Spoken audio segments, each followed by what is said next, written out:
社工师安德鲁。社会工作是一个很特别的工作，经过不同的管理理论，也变得很奇怪。奇怪的地方在于，这个工作原本是政府要做，政府用4万块钱的薪水找人来做，因为成本高，就请你来帮我做，但是只给你34916元。民间单位还很高兴，谢主隆恩。前一阵子，台湾的社工职业工会集结在卫福部前面抗议，不满卫福部研议修正调减社工薪资补助。台北市社工职业工会副理事长沈耀义表示，卫福部近期要研议社工薪资调整服务，基本起薪加级改为补助，硕士学历不再做计算，风险加级一律给1000块。批评计划朝夕令改，且计划制定至今未通盘检讨。卫福部社工司司长苏昭如表示，经决议学历加级维持112年的制度，依旧加级，风险加级则是2周后再召开会议讨论。这个时候正好英国有3个社工工会正在考虑拒绝针对2023-2024年度向社会工作者提供的1925英镑的加薪计划和多一天假期及津贴增加4%的提案，提议采取罢工行动。其中有1名工会的成员表示，这笔交易不足弥补10年的紧缩政策。大家知道1925英镑薪酬是怎样的一个数字吗？目前1英镑等于37.12新台币，所以1925英镑薪酬等于新台币71449.14元。卫生福利部社会救助及社工司司长表示，经过会议讨论后，已有初步共识，不会取消学历加级、风险加级，是否改为一口价，将于2周后开会讨论。113年新进社工薪资起薪，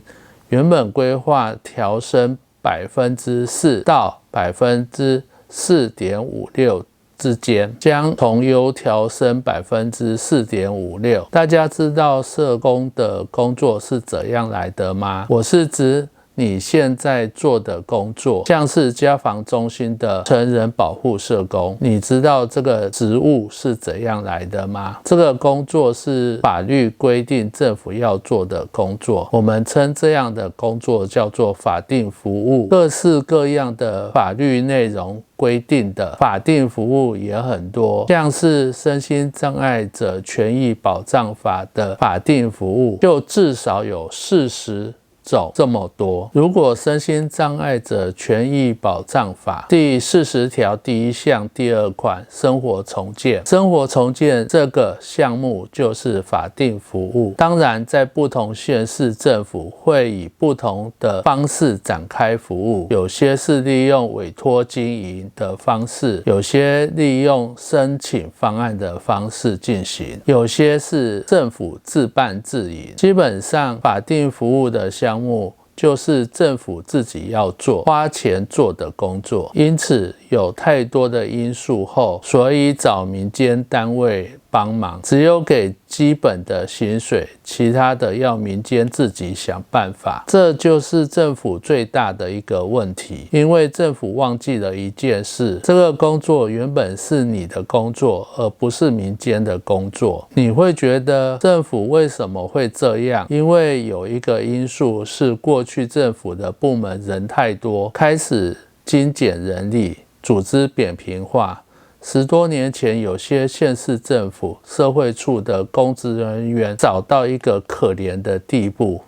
一个科里面没有一个公务人员，很多都是约聘雇的状况，所以有很多的政策不容易推展。最好的方式就是将法定服务拜托民间来参与，最后政府给钱越来越少，民间单位又不忍心工作人员之后会没有工作，个案没有人服务，民间团体赔钱服务是司空见惯的事。另一个因素是民间自己造成的，民间单位会在自己临床的工作中定义社会问题，透过民意代表形成政策跟法律，再要政府实施其中自己定义的法律。我们举一个例子来说，最著名的是早年的除妓救援，到后面的性交易，直到现今的性剥削，民间单位总是在协助政府使人民有更好的生活，而社会工作者不应该从事政府法定工作，薪水福利不足公务人员，要不然有一天台湾的社会工作职业工会应该硬起来，善用劳动三权，即便是罢工也要争取自己的权利。我是医务社工师安德鲁，我们下一次见。